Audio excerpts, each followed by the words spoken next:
pastor divorciado pode dirigir igreja? Juliano, vou começar com você, meu irmão. Manda aí. Primeiramente, pastor, antes de entrar se pode ou não pode, fica aqui bem claro que Deus, ele sempre abomina. Deus, ele odeia ou aborrece, na melhor expressão, o divórcio. O casamento é uma instituição divina. Gênesis 2, 23, 24, Mateus 19, versículo de número 9. Nós temos a ideia de que existem alguns pilares também no casamento. Ele é heterossexual, monogâmico e também indissolúvel. Agora, quando eu olho para a Bíblia, nós temos algumas representatividades dentro de algumas eras ou dispensações, como por exemplo Adão, representante da raça humana, com uma esposa, Noé no governo humano, Deus preservando a família com esposa. No período da lei, nós temos a pessoa do sacerdote, significativa a ideia do exercício serviçal a qual Deus escolheu para ser o modelo de liderança e tratar das coisas de Deus. E sacrifícios, enfim, todo aquele ritual levítico, casado, governando ali a sua casa. E quando nós nos remetemos para o Novo Testamento, nós temos também a figura da liderança, casado, marido de uma só mulher, ainda que existem algumas interpretações para isso, e também que governe bem a sua própria casa. Ao meu ver, o pastor divorciado, ele pode liderar a igreja?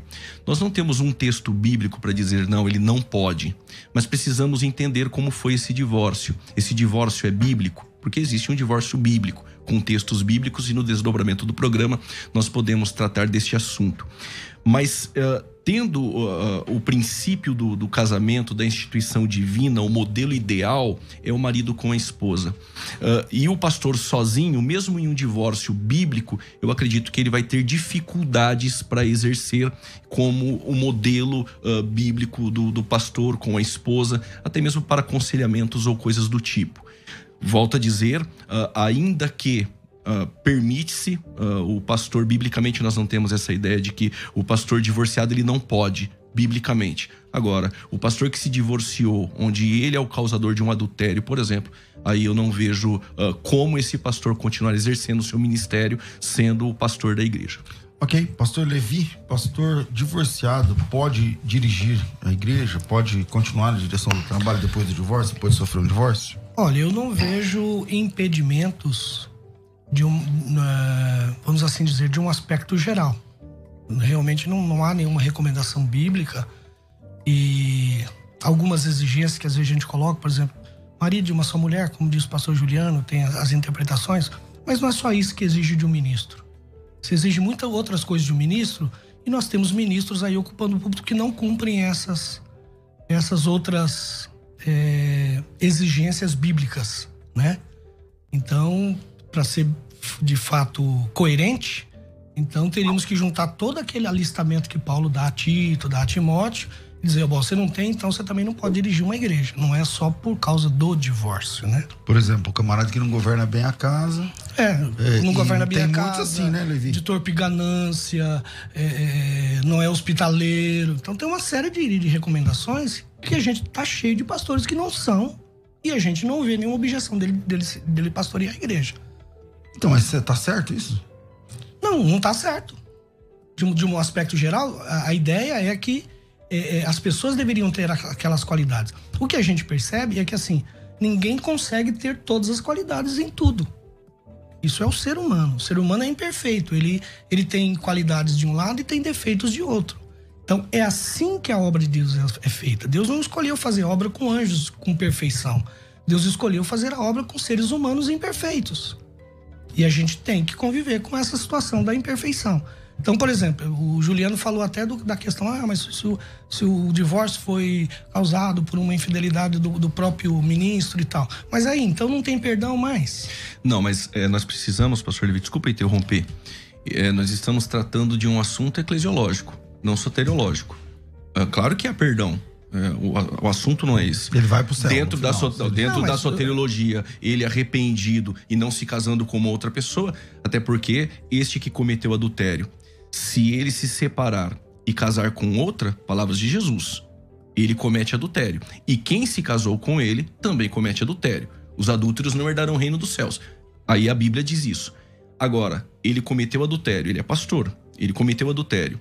Ele se arrepende, claro que há perdão para ele, mas nós estamos tratando de um assunto eclesiológico, igreja. Ele cometeu adultério, se divorciou e está com uma outra mulher em adultério, ele não tem qualificação nenhuma para assumir a igreja. Essa questão de estar em adultério também é questionável, porque quando Jesus fala do repudiado, há uma diferença entre a carta de divórcio e o repudiado. O repudiado era a mulher que era repudiada sem carta de divórcio. A carta de divórcio, nas escrituras, sempre foi uma quebra de aliança. Você começa lá desde Moisés. Deu a carta de divórcio, você pode casar com o próximo camarada. Carta de divórcio é carta de divórcio. Quebrou a aliança. Não existe mais uma aliança. E quando não há carta de divórcio, a aliança anterior está válida. Então ele diz a repudiada. A repudiada é aquela mas o João casou com a Maria e o João é pastor. Acho que é isso que o pastor Juliano está falando.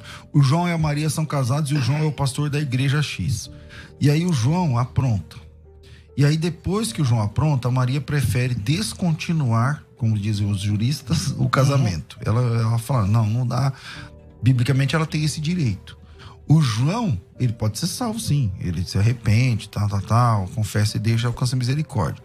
Mas o João, a pergunta vai pro Juliano. O João, que é arrependido, tá arrependido, tal, ele pode? Ele é adúltero. Ele que adulterou. E por causa disso, acabou o casamento. O primeiro nível da pergunta é, ele pode dirigir uma igreja? O segundo nível da pergunta é... Pra mim ou pra ele? Para os dois. E a segunda pergunta é, para o João, ele nunca mais vai poder casar? Nunca mais na vida? Então eu pergunto para você o seguinte, se essa mulher não largar o João e perdoar ele pode continuar dirigindo a igreja? Então o problema não é o adultério. O problema é que se ele se divorciou, se ela resolve se divorciar, então se ela resolve ficar com ele, não tem problema ele pastorear. Agora, depois do pecado e arrependimento. Por exemplo, ele peca, entendeu? Pede perdão pra mulher. A mulher fala, não, tá perdoado. Ele continua dirigindo a igreja porque houve perdão. Agora, se ela não perdoa e sai fora da aliança, aí ele não pode mais dirigir a igreja. Mesmo estando arrependido. Eu tenho caso, por exemplo, lá no ministério, de pessoas que a mulher largou o cara e foi embora. Eu vou tirar a igreja do cara porque a mulher largou e ele foi embora.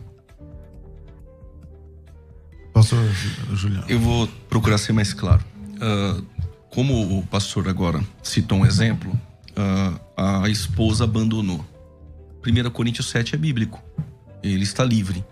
E a igreja não vai punir ele 2 vezes. Ele já foi punido uma injustamente da esposa ter abandonado. Aí agora ele pode pastorear a igreja divorciado? Ele não foi o causador.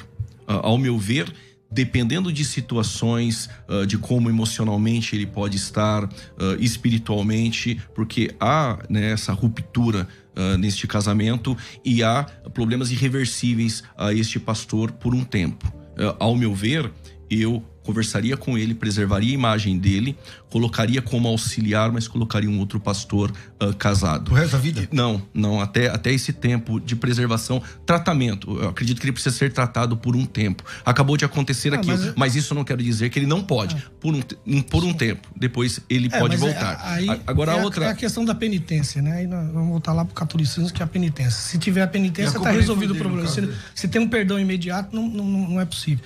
Jesus nunca trabalhou com penitência. Jesus trabalhou com perdão imediato. Tá perdoado, vai lá. O próprio Pedro que traiu Jesus. Mas precisaria ver se